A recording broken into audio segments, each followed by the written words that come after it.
brought to you by Bangkok Bank. Good morning, ASEAN. Freshen up your world, your thought, and your idea with us every weekday from 7:30 to 8 a.m. I'm Patsurang Desha Putharangsi. And I'm Rina Jongprasid. It's Wednesday, the 4th of September, and we'll start first with Thailand regarding the rubber prices as the protesting rubber farmers in Surat Thani yesterday blocked a main road after a government decision not to accept their demand to intervene in the price of rubber plant sheets. However, the cabinet had earlier in the day granted a 1,260 baht per rice subsidy to them. After blocking Route 41, a large number of them headed towards the airport, which was guarded by about 100 anti-riot police. They later walked past the airport and converged at a location not far away as of press time yesterday evening. The 22 billion baht budget cleared by the cabinet yesterday will be spent on a 1,260 baht per rice subsidy for those owning no more than 10 rice of plantations each year.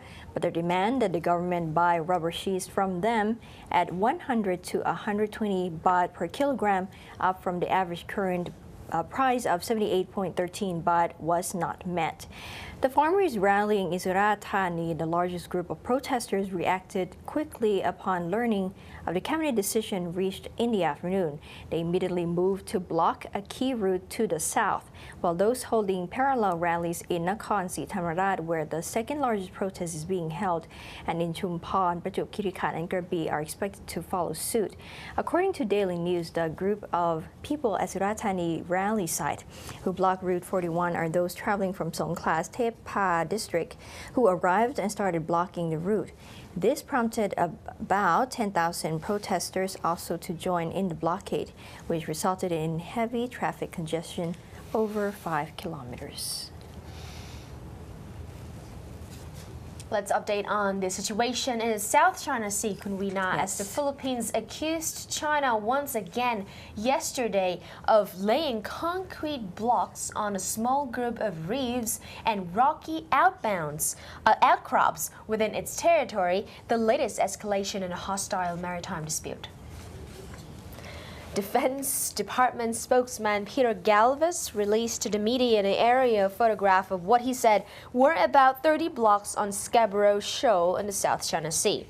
Galvez said it is unfortunate that they keep on doing activities and then do not contribute to our pursuit towards regional peace. So according to him, Defense Secretary Voltaire Gasman briefed members of Parliament about the issue on Tuesday, telling them the concrete blocks were a prelude to construction. Galvez said the photograph was taken from a Philippine Navy plane on Saturday, and 3 Chinese Coast Guard vessels were also observed there.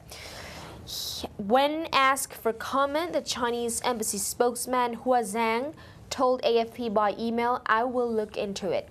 Anyway, Scarborough Shoal is about 220 kilometers off the main Philippine island of Luzon, within the country's internationally recognized exclusive economic zone. The outcrop is about 650 kilometers from Hainan Island, the nearest major Chinese landmass. China claims most of the South China Sea, including waters close to the coast of Philippines and other neighbors.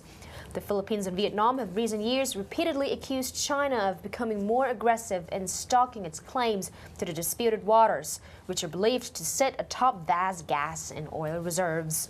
The Philippines says China has effectively occupied Scarborough Shoal, home to rich fishing grounds, since last year by stationing vessels there and banning Filipino fishermen. Malaysia, Brunei, and Taiwan also have competing claims to parts of the sea, and the rivalries have been a source of tension for decades. Now on the side of China, as China is also seriously wanting a peaceful resolution about the dispute over the South China Sea, Premier Li Keqiang told the Southeast Asian leaders yesterday, but he said that it was in no rush to sign a long-mooted accord. On the South China Sea dispute, China has always advocated talks between claimants on the basis of respecting historical reality and international law. The Chinese government is responsible and is willing to assume a policy of seeking an appropriate resolution through friendly consultations. Li, speaking at the opening of the 10th China-ASEAN Expo in southern Chinese city of Nanning, told the audience. Li pledged China would not let the maritime dispute affect its economic relations with the ASEAN countries. He said it is not a temporary resort for China to adopt a good neighborly policy toward the ASEAN nations, but a long-term strategic choice that we will uphold in the long run. China will unswervingly give priority to the ASEAN nations in its peripheral diplomacy, deepen the strategic partnership with the ASEAN nations, and join hands with the ASEAN nations to safeguard regional peace and stability. After years of resisting efforts by the 10-member ASEAN to start talks on an agreement on maritime rules governing behavior in the region, the so-called Code of Conduct, China has said it would host talks between senior officials this month. Friction over the South China Sea, one of the world's most important waterways, has surged as China uses its growing naval might to assert its vast claims over the oil and gas-rich sea more forcefully, raising fears of a military clash. Four ASEAN nations, including Vietnam and the Philippines, have overlapping claims with China. Taiwan also claims parts of the sea and its numerous islets. Critics say China is intent on cementing its claims over the sea through its superior and growing naval might, and has little interest in rushing to agree to a code of conduct. On the sidelines of the three-day 10th ASEAN-China Expo. Yes. Anyway, Chinese Premier Li Keqiang will meet President U Tin Sen. Actually met already. Yeah, Myanmar President U Tin Sen, and they already discussed bilateral ties on the issues. During the meeting, Li stressed on the strategic importance of strengthening China-Myanmar ties. The Chinese premier pointed out that while Myanmar was speeding up its economic and social construction, China was opening up its southwest region, and the two countries enjoy complementary advantages in location, markets, and technology. He suggested that both countries should enhance political mutual trust, discuss new thoughts and paths to deepen mutually beneficial cooperation so as to soundly implement the major projects of bilateral cooperation and bring more benefits to local people. Li also called on the two countries to make joint efforts to safeguard prosperity and security in border regions and push forward the long-term stable development of China-Myanmar relations. Of course, China will undertake the alternate chairing of the ASEAN in 2014. U Tin Sen said a traditional friendly cooperation between Myanmar and China facilitates the development of both nations. Well, U Tin Sen said that Myanmar appreciates China's support and assistance, adding that his country is willing to boost strategic communication and expand reciprocal cooperation as to promote better development of bilateral ties and ASEAN-China relations. Next is a special report on the English usage in Thailand and Cambodia. Many students have a chance to receive basic education or bachelor degree. Nonetheless, some still have difficulties using English as a form of communication. Confidence, shyness, and afraid of being corrected are the main obstacles for them. Actually, they are very good, but it's just that they are good at reading, grammar, and writing, but not speaking because they don't have guts to speak. So that's the reason why people in Thailand, they say they are not proficient in English, but actually they are, but they just don't have the guts to speak English because they are afraid that they'll get correct. They keep thinking I'm scared because I'm scared when I speak out, they don't understand. For example, if I say hello and there are some kind of accents, reflect them. When there are the American people here, they'll just not understand, and then Thai people feel like, oh my gosh, what happened to our English? Oh man, like that. They feel shy. They never have a confidence. Meanwhile, in Cambodia, education access in Southeast Asian countries is still low, but many Cambodian youths are enthusiastic in learning foreign languages such as English and some other languages in order to hunt for the job opportunity and survive among the highly competitive and fast-growing society and economy. Every Cambodian I think because more foreign investment and more foreign NGO go to work in Cambodia. So if there's no English, there's no work. In Cambodia, learning foreign languages, especially English, become a very popular trend. As a result, it could be part of effective preparation for AEC. We have potential in English if we compare to other country, our neighbor, because we start to learn English since very young age, and everyone seems to know English. At last, they know how to say, to communicate, like not in a very professional way, but at least they understand what and why and how. In the next 2 years, Thailand, Cambodia, and other Asean countries will integrate as one community. Therefore, English language should be promoted right now. Thai students must try to practice English language skills as much as possible. As we know, Thai students study a lot of the grammar, but they still cannot communicate as well as they can. So I think the teacher or any lecturer in class have to prepare and variety of activities to do in class, so they can practice listening, writing, and speaking skill in class. So we have to concern about this as well, not only the lecture and study grammar. Besides academic study, students could learn English from variety sources, including media. I think there's a role to play for media. And a lot of media channels now, they have the program teaching how to speak English. And also there's kind of variety shows that get the students, either they're in high school or in undergrad system, and they participate in these kind of activities. And at the same time, I think encourage them to be part of native activities. Although Thailand is well recognized for its labor skills, however, with the language barriers, Thai people may find themselves hard to compete with the other neighboring labor force that is cheaper and easy to communicate with. The country may need to improve and have its education reform. A special language class for basic communication may be introduced. Thank you, Bunlong, our Cambodian intern again. Anyway, let's catch up our next break with Filipinos in Malaysia warned of the new crackdown on illegals.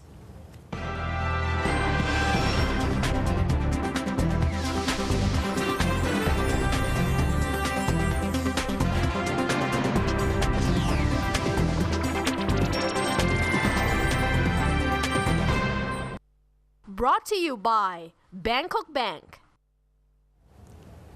After the Malaysian government has initiated a new crackdown on illegals, the Philippine embassy in Kuala Lumpur has urged all their Filipinos to complete their immigration documentation and carry them at all times.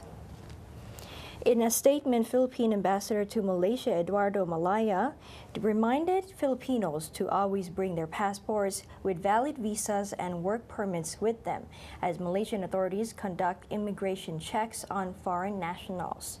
We wish to remind our Filipino nationals to have proper documents, notably work permit or passport with valid visa, and carry it with them in case of immigration checks in order to avoid inconvenience. Also, Filipinos who wish to enter Malaysia for work should have approved work permits or similar papers as they start their jobs there, Malaya said. On Sunday, Malaysian authorities started an operation to apprehend undocumented foreigners across Malaysia. The crackdown has so far led to the arrest of some 2,433 foreign nationals, but no Filipinos is known to be among them, the embassy said. Among those arrested were illegals from Indonesia, Myanmar, Bangladesh, and Nepal. We checked with the immigration detention facility in Putrajaya, and we were informed that Filipinos are not among those arrested and currently held in said facility, Consul General Medardo Mecareg said in the statement. Philippine embassy officials made the rounds of areas where Filipinos are known to hang out in Kuala Lumpur, including Jalan Tun Tang Cheng Lok, a popular commercial area in the Malaysian capital. So, you know, Kumina, Jakarta, Indonesia's capital, is the tweet capital in the world. Well, and advertisers eager to reach the under 30 crowd are paying popular Twitter users to spread their words through social media. Let's go see this report. Indonesia's capital, Jakarta. A buzzer is not an alarm or a reminder bell, but someone with a Twitter account with more than 2,000 followers who is paid to tweet. Jakarta is the world's tweet capital, and advertisers eager to reach the under 30 crowd are paying popular Twitter users to spread their word through social media, starting at about $21 per tweet. While celebrity endorsements via Twitter are common worldwide, Indonesia is unusual because advertisers are paying common citizens also. These Twitter buzzers send short messages promoting brands or products to their followers, usually during rush hour 7 to 10 a.m. and 4 to 8 p.m., when Jakarta's notorious traffic jams create a captive audience with time to scan their mobile phones. Jakarta has more Twitter users than any other cities in the world. According to Semiocast, a social media marketer researcher, Indonesia is home to the world's fourth largest population, with half the people under 30. Jakarta itself has more Twitter users than any other cities in the world, making it a prime location for social media marketers. Digital marketing chief for XM Gravity Indonesia said social media was easily adopted in the country. The fact that Indonesians love to chat, we love to share, we love to talk amongst ourselves, whether it's online or offline, and we're very community-driven as well as a culture. Right? As you know, there's an organization for everything in Indonesia. So for us, it was very easy to adopt social media because it was a channel, a platform in which we can express our opinions. For advertisers, using Twitter buzzers is a way to personalize the pitch, connecting someone who may have a special interest in a product with like-minded potential customers. A local photography buff, for example, would be a good target for a camera company. One buzzer, a stand-up comedian Ernest Prakasa, who has more than 68,000 followers, said that he decided to use Twitter to spread advertising rather than for social media purposes. After some time, I decided to focus on Twitter as a business platform and subtract the social media part. Meaning, now I don't have to chat with friends, but I'm more focused on how to broadcast advertising content to my followers. Prakasa, who charges 7 million Indonesian rupiah, or $642.20 for every 10 tweets, said most of his clients sell electronic goods. Most of my clients produce electronic parts, such as gadgets and home appliances, like laptop, mobile, tablets, and personal computers. So I can say 60 to 70% are from electronic products, and the rest is from predominantly telco. PT Nestle Indonesia, a unit of global company Nestle, counts teenage pop singer Raisa and heartthrob actor Nicholas Saputra among its brand ambassadors. They recently tweeted their experiences at a large Sumatra coffee plantation in a campaign supported by hired buzzers who were retweeting their celebrities' comments and other sponsored messages from the company. The challenge is measuring success. We have measurements. Quantitative measurements is the number of followers, the number of fans, the number of likes, the number of clicks. Qualitative measurements, we use Cloud Score, which we have today 77, which I think is not so bad.